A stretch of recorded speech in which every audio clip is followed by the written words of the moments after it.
Hello and welcome everybody to the second What is New in Prisma live stream.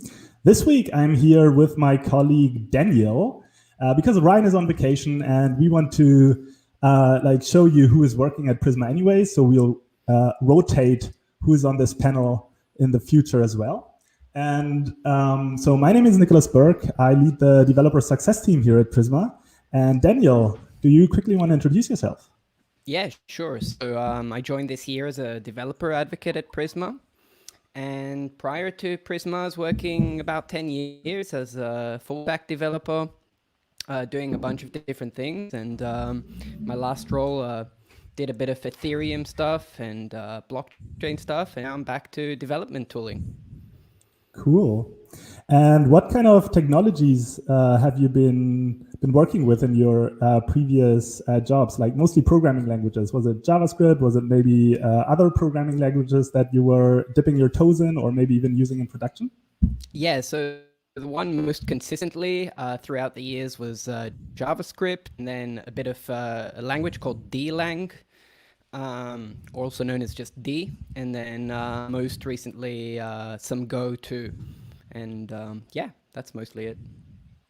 That's interesting. I think we talked about it, that you had experience or that you worked with Dlang for a while. For everybody who has no idea what it is, and like I was included in that group before we talked about it the first time. Maybe you can quickly give a high-level overview of what Dlang is and in what contexts it's typically being used. Yeah, sure. So Dlang was started by one of the authors of a C++ compiler. Walter White is his name. And he sort of wanted to create a successor for C++ essentially. So like introduce the idea of like object-oriented programming, but have like a lot of functional aspects too. And so D has a garbage collector, and it's like a systems programming language.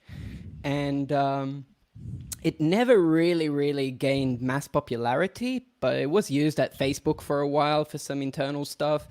And the company I was working for was one of the biggest shops using D. So we had a lot of, like, the guy sitting next to me was the author of the math library. So any question that I had, you know, I really got an elaborate answer for. Very cool, very cool. Okay, but enough about D and exotic programming languages. I think folks are here to learn about Prisma, and so let's talk a little bit about what we are going to cover today in the live stream. So I think one important thing, of course, that's what we're doing in every of these live in each of these live streams, is that we'll talk about the latest Prisma release. And this week we were on time with the release. It was actually the first time kind of managed by our colleague Joel, who did a fantastic job and who actually managed to get the release out on time on Tuesday afternoon. So that was very good, and we were all excited to have these new features. So of course, we'll talk a little bit about what is included in this latest release. And then I hope it doesn't get boring, but last week we talked about an application that was built on top of Prisma that made it to the front page of Hacker News. And the same happened this week again. So again, we are going to show you what kind of app that was and yeah, how it's using Prisma. And then in the end, of course, we have a Q&A where you can drop your questions in the YouTube chat, and we're going to pick them up and respond to those at the end of the episode. And we also have a couple of other things that we want to talk about that we'll just weave into the conversation, I guess.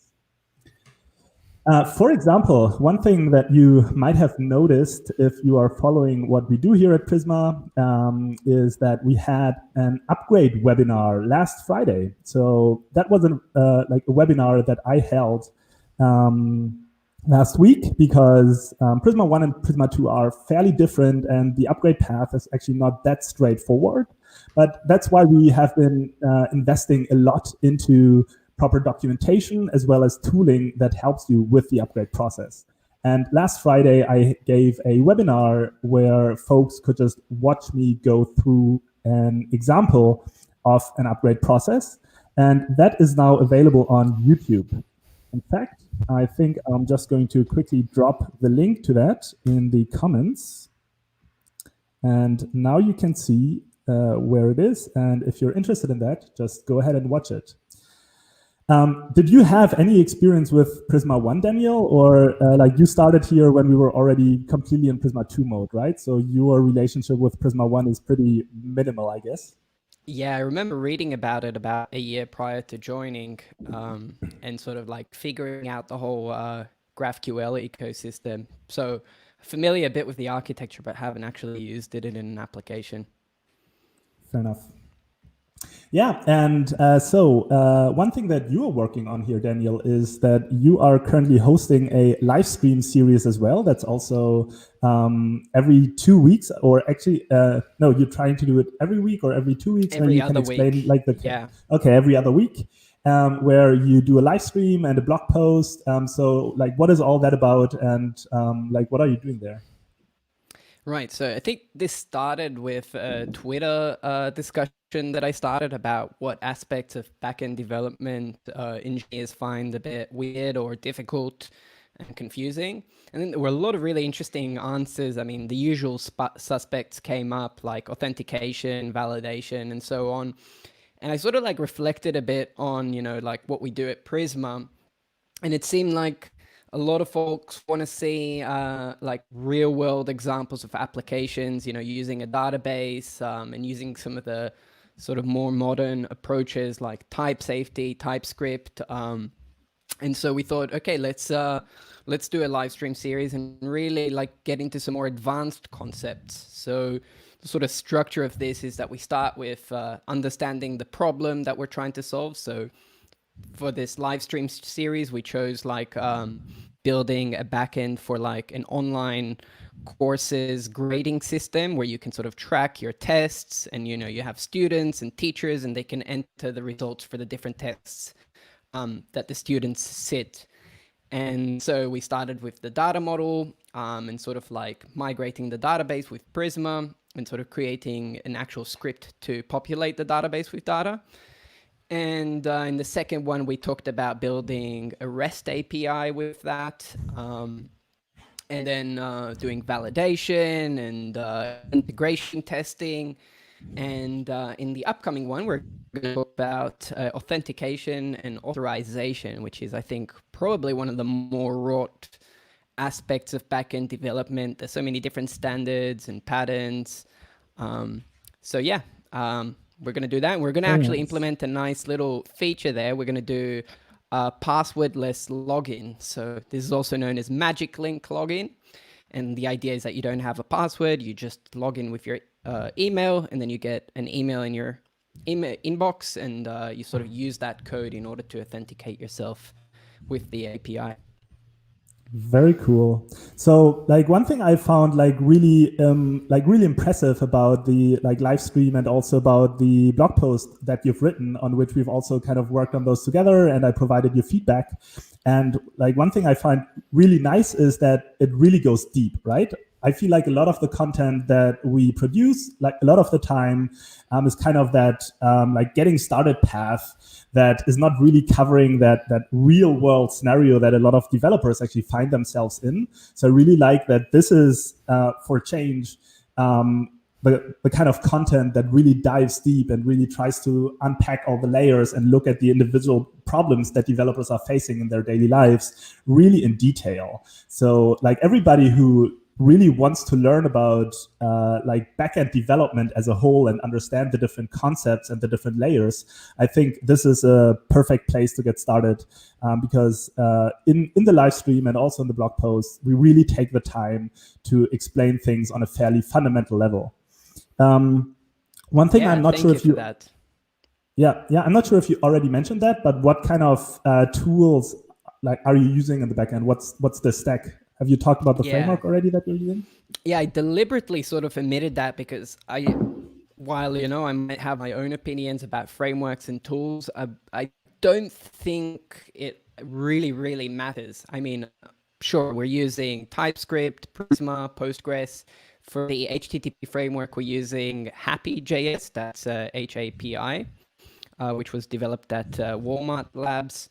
And I think sort of the main focus in the series is really to talk about the principles like type safety, validation, testing.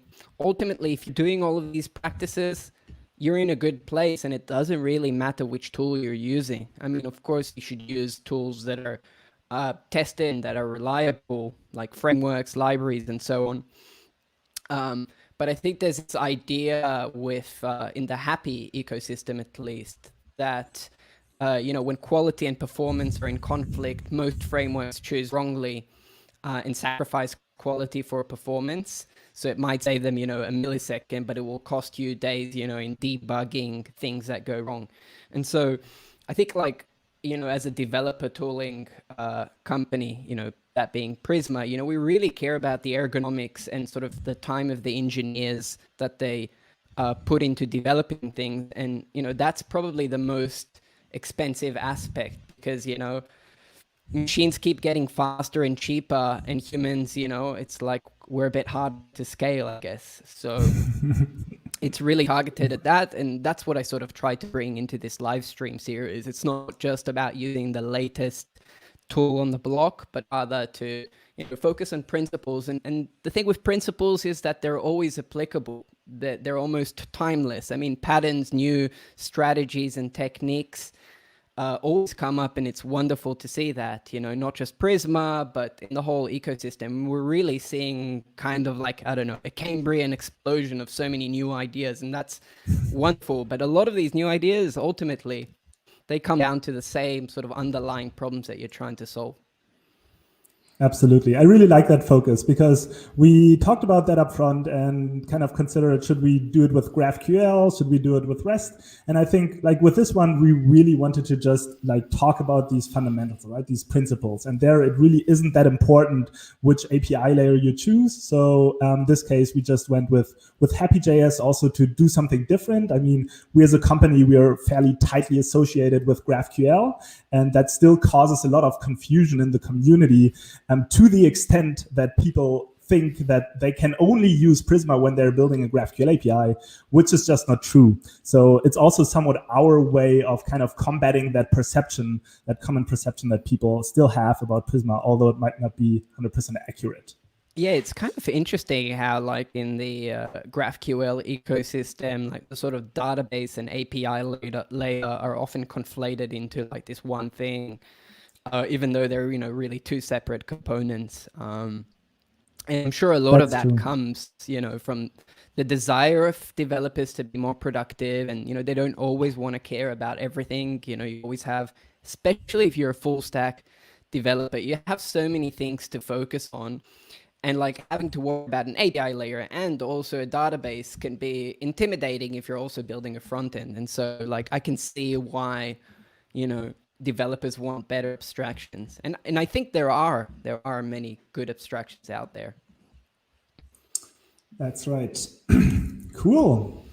I think we're ready to move on to our next topic on the list, and that's the Prisma 2.5 release that I mentioned in the beginning, and that happened on Tuesday.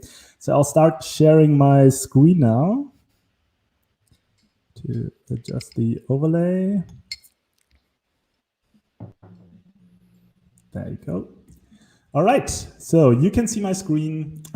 These are the release notes of our latest 2.5 release. And just as like last time, we just walked through the different features here. Niko, can you make that a bit bigger? Can you zoom in, please? Yes. Oh, great. All right. So let's talk about it. Well, first of all, if you haven't already and you like Prisma, then please go ahead and start the repo right here to help us spread the word about it. And if you like it, if you like the release, you can also go ahead and tweet about it or share your thoughts on Reddit. In fact, we'll talk about what exactly this kind of Reddit thread is about in a bit in this episode as well.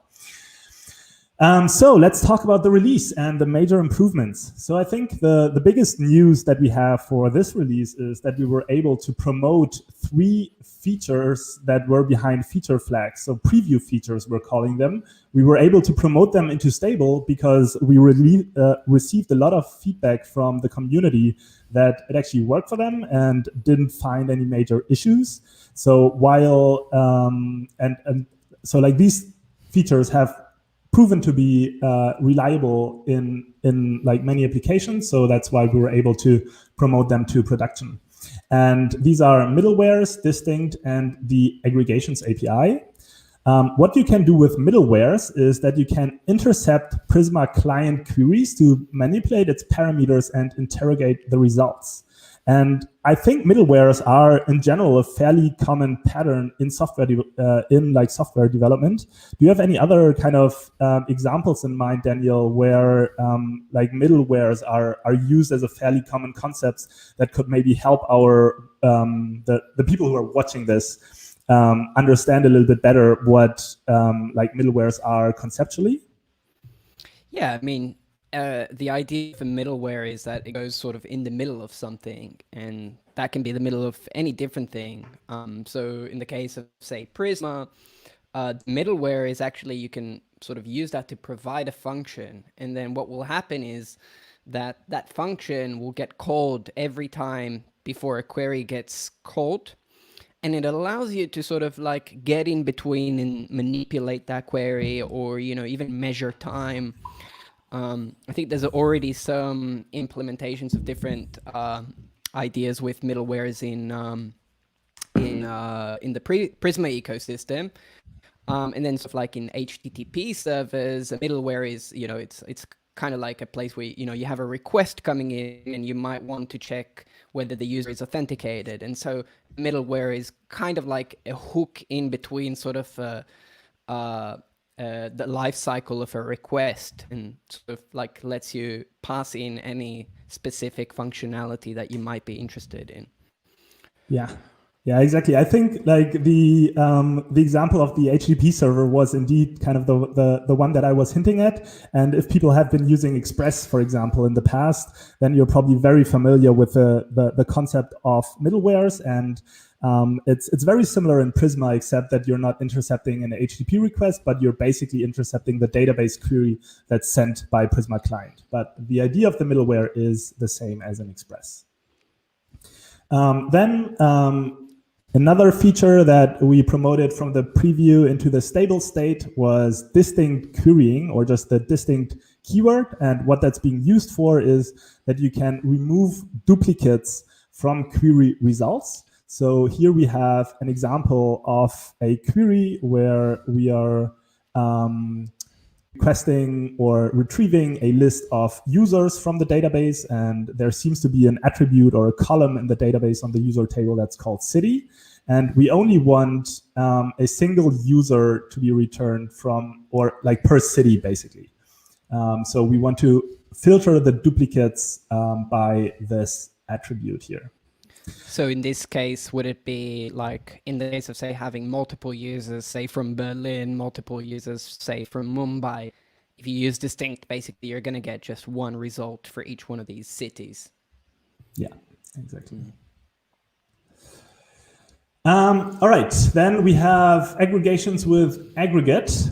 And I think you have a little example prepared for that, Daniel. So what aggregations in general allow you to do in a database is that you have a column that has a number of values. For example, let's take a simple one where we have, again, a user table, and there is an age column that stores integers, if that's how you're storing the ages of your users. And you now want to figure out what's the average age of the users that I have in my database. Well, that's where you can use an aggregation. And in that case, you would even use this average function that's provided, or like this the average option that's provided in the aggregate function here on Prisma client. So Daniel, I think we can open up your screen. Yeah, so this is an example. I'll make it a bit bigger, but this is an example from the Livestream series, which also makes use of the aggregation API. And what we have here is, so a little bit about the data model. I'll try to cover this as quickly as possible, but we have this idea of like users, and each one of these users can take multiple courses, and each course will have maybe multiple tests, and then each test will have a test result for the student who wrote it. And so on the left side, I'm actually doing an aggregation in order to get the results, like the average, the maximum, the minimum for 2 students. And if I run it here, you will see the results of these queries. So it's seeding the database and then running these aggregate queries. And so we have here, this is the first test, and we have the count 2 means that there were 2 students who had results for that test, and then we have the average, and then this is the average for the second test. And then same thing for the final exam. And then here, what I'm doing at the bottom is I'm actually doing the aggregations per user. So in this case, it's David, and we have his average across the multiple tests that he sat. And same thing for Shakuntala. So yeah, I mean, it's a really, standard SQL feature. And we finally have it in Prisma Client. It was about time. All right, let's continue with more features from this release. We have a new preview feature as well that we introduced, and that's case-insensitive filters for Postgres. And what this basically means is that you can now specify when you have a string filter. So for example, like equals or contains or starts with, you have all these filters that you can apply on string values in your database.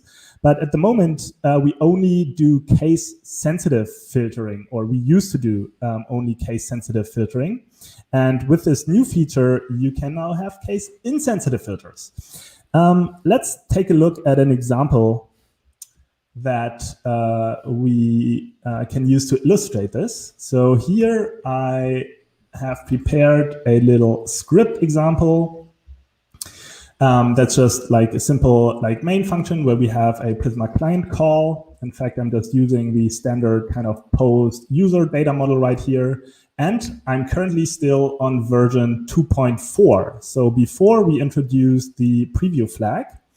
So let's see what the script currently does. We have a find many query, and I want to have all the posts where the title contains Prisma, and Prisma is written with an uppercase P right here. So let me run this. And we're logging the result as a table, and we can indeed see that all of the 3 titles that have been logged here, they have this uppercase Prisma in their title. Well, what if I don't, what if I don't care about the casing and there was a title that has a lowercase Prisma inside of it, and I want to have both? I just care about the fact that the word Prisma is written there, but don't care about the casing of the individual letters. Well, in that case, I'm kind of out of luck, because if I do this, then Prisma compares this value against the actual values in the database, considering the casing, and that means we don't get any results. So let's go ahead and see how we can change this. So I'm going to upgrade to 2.5 just by changing this in node modules, moving my entire node modules folder and reinstalling everything. And once that's done, I can go into my Prisma schema and enable the feature flag for case-insensitive filters, which is now available. So insensitive filters, it's called. And now I need to regenerate my Prisma client to actually make sure that this gets considered. And now I have a Prisma client on the latest version. And what I can do now in this query right here is I can go ahead and use the mode parameter that has been introduced after I restarted the TypeScript server to hopefully have the auto completion kick in. And I think that's maybe because you didn't save the Prisma schema before you generated it. That might be that I generated too late, too fast.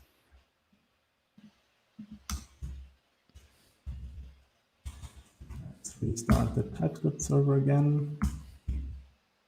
And here we have the mode option. And this mode option is written on the same level as the filter itself. And I have 2 modes indeed for this. One is the default, and that just picks up the default configuration on the database level. So in fact, if you always want to have insensitive queries and you don't even want to bother kind of like writing it here every time, then you can also configure that on the database level. And in that case, you can omit the mode parameter right here. But if your database is configured to be case sensitive by default, then you can select insensitive right here. And now if I'm going to run the same query, I get the same post again, all with uppercase prismas, even though the search string has a lowercase prisma. So far, so good. Any questions about this, Daniel? No, that seems crystal clear to me. Clear enough, right? Yeah. And that were kind of the biggest things I think that we can talk about in terms of the release. So 3 preview flags have been removed, and 3 preview features have been promoted into stable. If you've been using either of these in your application already, you can remove the respective feature flag and just use them in the default Prisma client API. I'll stop sharing for a second.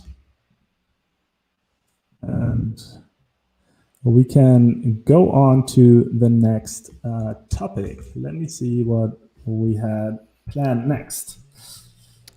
All right. Oh, yeah. Yeah, I think it's time for Hacker News. Always fun, Hacker News. Have you like followed the, or like, have you seen the app? Have you seen it on Hacker News? Like, when did you become aware of it? Like, I think we shared it internally in our Slack, so that's when I found it. When did you notice it? Yeah, also about a day or 2 ago. And like, have you looked at the tool? Like, do you know like what it is? Maybe you want to even open up Hacker News and just kind of show the conversation and the tool itself. Sure. 1 second. So I'll take care of the overlay. Great.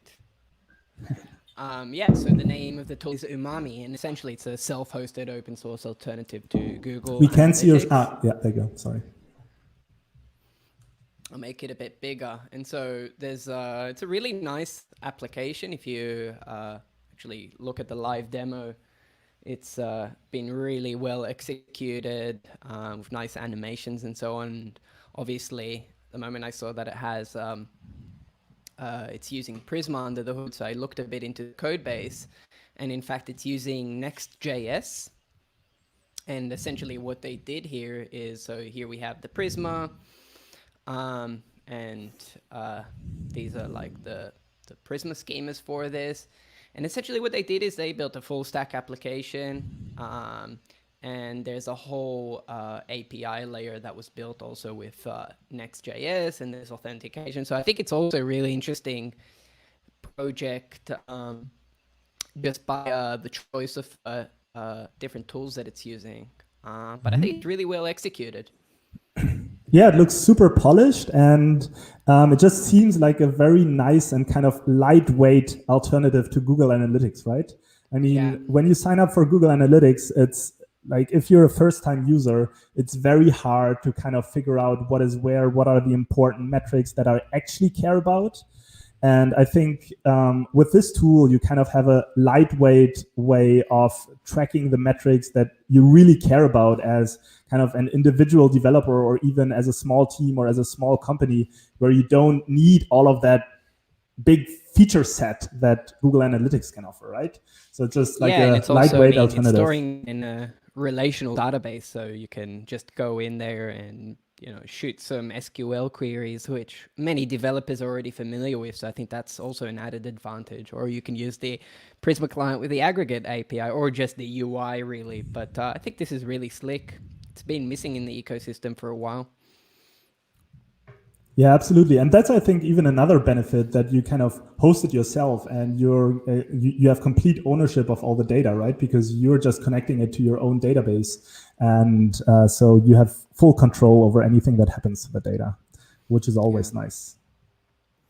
Cool. Yeah. So everybody go ahead, check it out, and use it if you build any small side projects where you feel that analytics are a useful feature for you. All right, next topic. And this is going to be a delicate one, and certainly is going to strike some controversy as well. There was yet another ORM thread on Reddit this week. I'm actually going to share my screen again as well. Here we go. And here is the Reddit thread. It was called, which ORM should I use? Which ORM should I use to handle a SQL database in a TypeScript project? Can you zoom in, Niko? Yes. Sorry. Very straightforward question and very heated conversation. So I feel like the topic of ORMs and database access is a topic that just kind of surfaces a lot of strong opinions. And of course, we kind of follow these kinds of threads and are trying to understand what people think about Prisma and how they think it fits into that tooling space. And there was one interesting discussion where it was exactly about that question about whether is Prisma an ORM or not. And that's the kind of question that we want to speak to a little bit today, because it really is a very nuanced question where I also wouldn't say there isn't really the yes or no answer.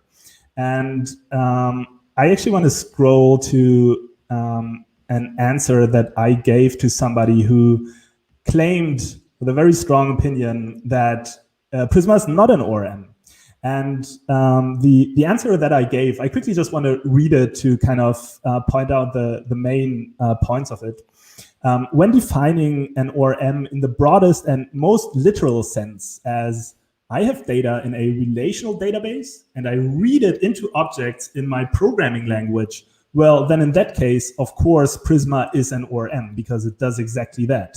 There is a relational database that you connect it to, and you end up with plain JavaScript objects in your application.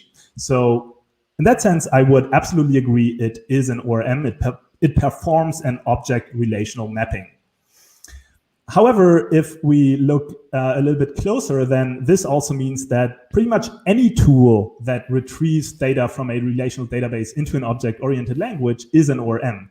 Even when you're using Knex or just write plain SQL queries with Node Postgres, ultimately you're again performing an object relational mapping. And so these tools would also qualify to be part of the ORM category.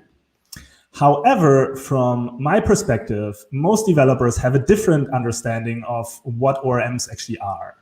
I think a common understanding of what an ORM is that it provides a high-level and object-oriented abstraction over a relational database. And most of the time, this actually means that you're going to kind of map the tables that you have in your database to classes in your object-oriented programming language. And then you're going to instantiate these classes, and you will have stateful model objects that represent your database records.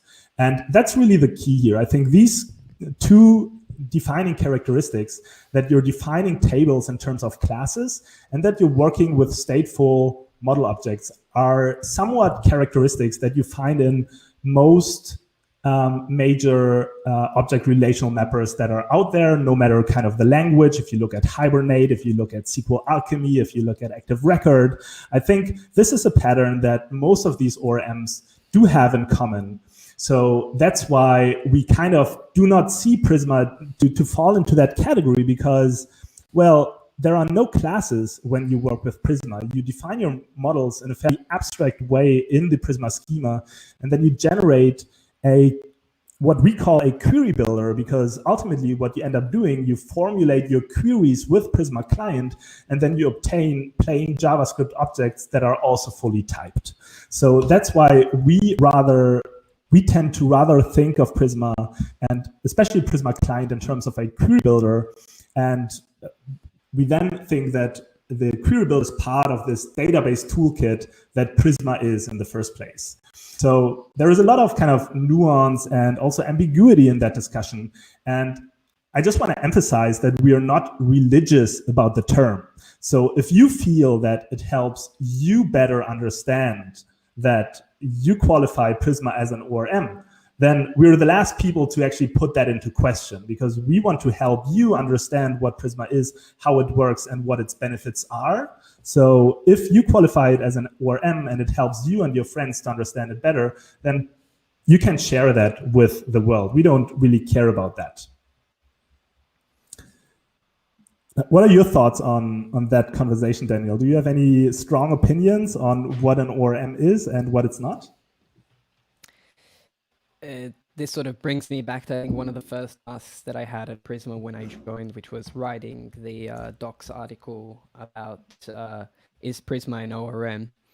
And when I wrote that article, you know, I sort of really went deep on a lot of the concepts and, you know, like went deep on the different patterns that I used. And I had this strong intuition, like Prisma is not an ORM, but it seems like a lot of the feedback from the community and a lot of the sort of controversy around this has made me really like loosen my definition. I don't think that sometimes having such strict definitions for things is important. And in fact, there are two main patterns for ORMs. There's the active record and the data mapper. And in a sense, you know, if anything, we're closer to a data mapper style ORM than we are to an active record. But as you said, you know, it's if that helped you understand it, great. I think it doesn't really, the names don't really matter. What really matters is what value does it bring you? And so, yeah, I'm flexible on the term. Yeah. So if anybody who's watching this has strong opinions about this or just want to share their thoughts, then I tweeted about this and was also sharing the response that I just read on Reddit.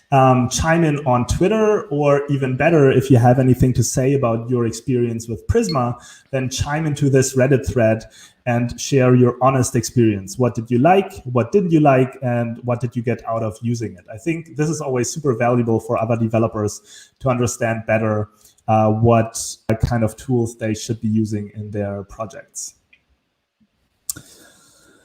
All right, I think we can wrap this topic up as well. And that brings us to a quick call that I want to make for the audience, a call for user interviews.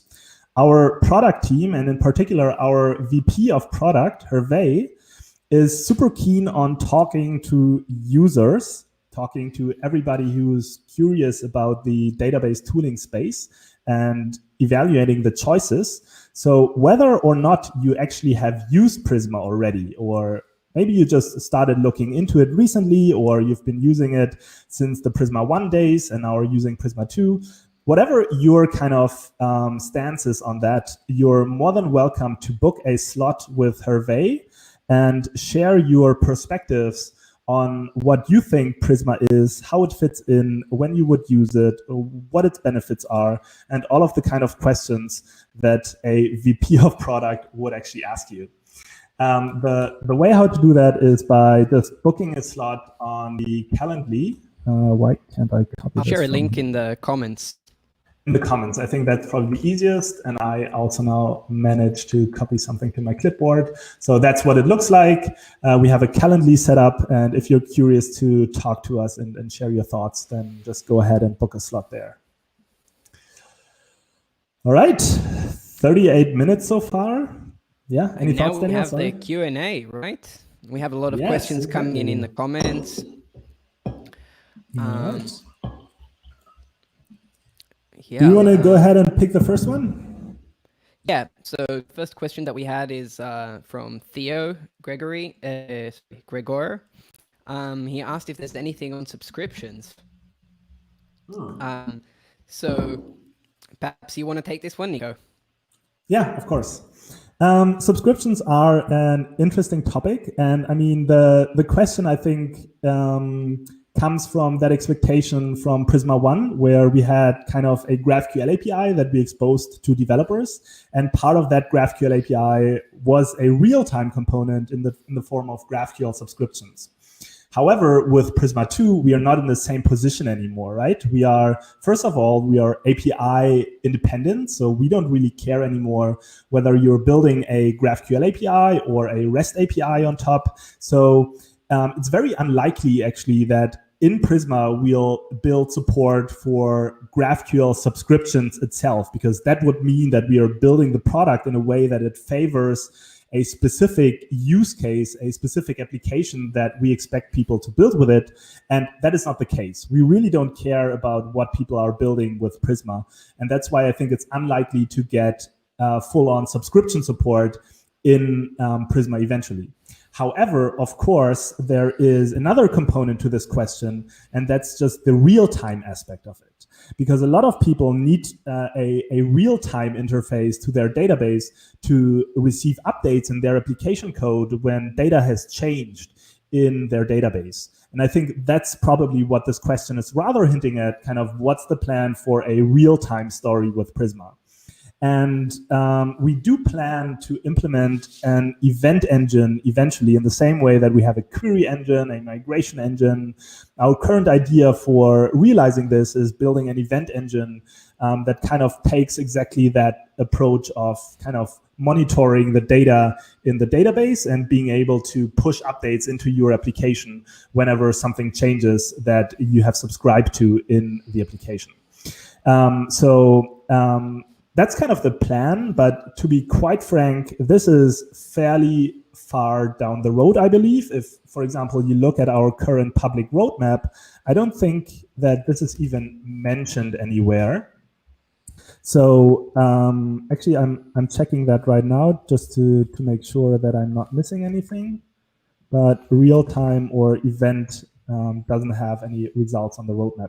So I think that event engine is an idea that we have, but it's really not anything concrete.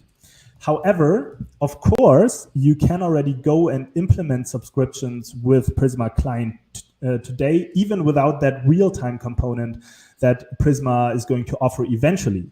For example, one really good approach for that is, and we talked about that before in the stream today, Daniel, is you can use middlewares. Because when you're sending a query with Prisma Client, like a write query where you're creating data, updating data, or deleting data inside of your database, when you're sending that with Prisma Client, you can use a middleware to intercept that query, and you can use that to trigger your GraphQL subscription manually. So this is a pattern, I think, that a lot of people are already using in order to implement their subscriptions. It's a really nice way and a clean way, I think, to implement them. If you don't do that, if you don't use middlewares, then another potential way how you could implement subscriptions just with native database triggers. So in SQL, in most SQL databases, you can configure triggers that are going to fire when a certain event is happening in the database. So what you need to do then is you kind of need to think about, okay, what event in the database should be triggering my GraphQL subscription. Then you can set up the trigger for that in the database. And whenever that trigger fires, you can fire the subscription in your GraphQL application code. So that's basically what the plan and the current idea is for how folks work with subscriptions. Yeah, I was actually thinking about this as an additional approach, which is especially useful if you're deploying to serverless. So if you're in a serverless environment, you can't have an open connection to the function.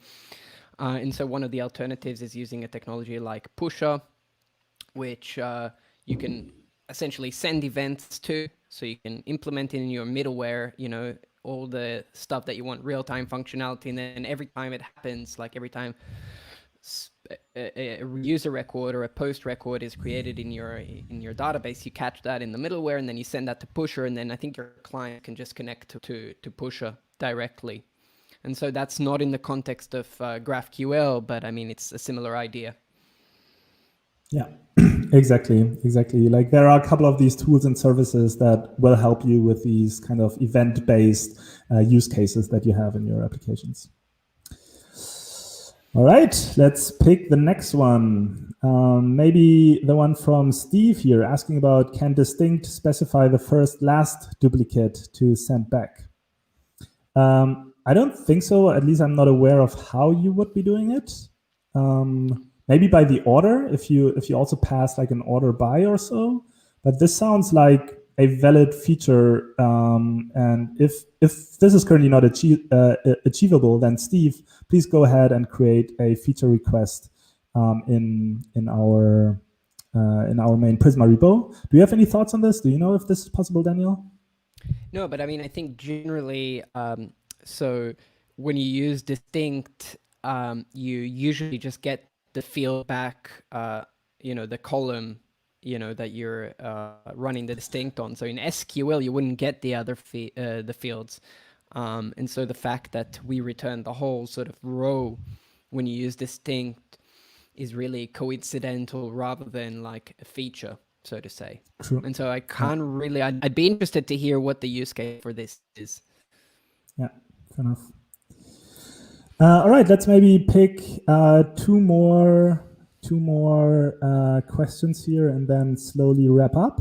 One is from Peter Belbin, and I recognize the name from a lot of nice input that we got from Peter on GitHub, especially with respect to transactions. So that input is always very much appreciated, and we saw that you took a lot of time thinking about these topics and at the same time also spend a lot of time actually writing up your thoughts. So I hope the fact that we still don't really kind of have a proper solution for you is not like frustrating you too much. And like hopefully you'll be happy with kind of the workarounds that we provide. But the question that's being asked here is, if you're not going to support GraphQL, can we now release subscription as a reserved name? That's a fair question. I mean, there is a little bit of a gotcha to that, because there are some parts of the query engine that use kind of GraphQL-like or a subset of GraphQL functionality. I think a couple of the reserved GraphQL keywords we can't release, but it might be that subscription is actually one that we don't need internally. But I would definitely have to check back with the engineering team if that's needed somewhere else. But you're right, like on a high level, I don't see why it should be possible to release it as a reserved word. All right. Do you want to pick a last question, Daniel? Yeah, sure. Okay. Let's see. Would you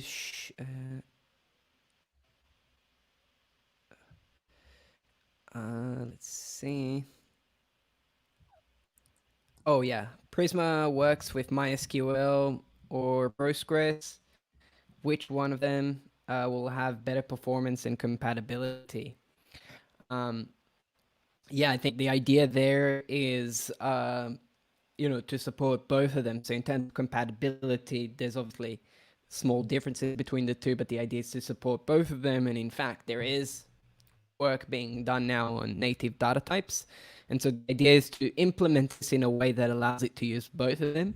And when it comes to performance, most of the heavy lifting is really done by the database itself. And so when speaking about performance, what really matters is how you model your data, the query patterns, and how you set up your indices in the database. And a lot of the performance problems that you see are from too complex queries and so on, or, if you don't have an index for a field and you search based on it, essentially the database has to do a full scan. And so when it comes to performance, I think it's really important to stress the value of understanding some of the query patterns of the database and the importance of indices. Yeah. Yeah, I agree. I think that like whether you're using MySQL or Postgres with Prisma, like it shouldn't make a difference. You should use the database that you feel is more appropriate for your use case. And the fact that you put Prisma on top of that shouldn't change anything about that. So if you personally prefer to use Postgres for the application, then like it shouldn't matter that you're using Prisma for it in the first place. You will use Postgres and use Prisma to access it in the same way with MySQL. in my personal opinion, I think I've seen a lot of people just like go with Postgres lately because it just feels like it's a little bit more modern and has a couple of more features, I think. But in general, I think both databases are really super mature, very much battle tested, and you can't really go wrong with either of these. That would be my stance. There is also another interesting question here, which I thought is worth answering. Is create many part of the release, from Hassan Miro? So first of all, thank you for the question, Hassan. Niko, do you want to take this one? I mean, it's not obviously part of the release, but that begs the question, can you create multiple entries in a single Prisma client query? Well, I guess you can use the transaction API. Is that what you're hinting at?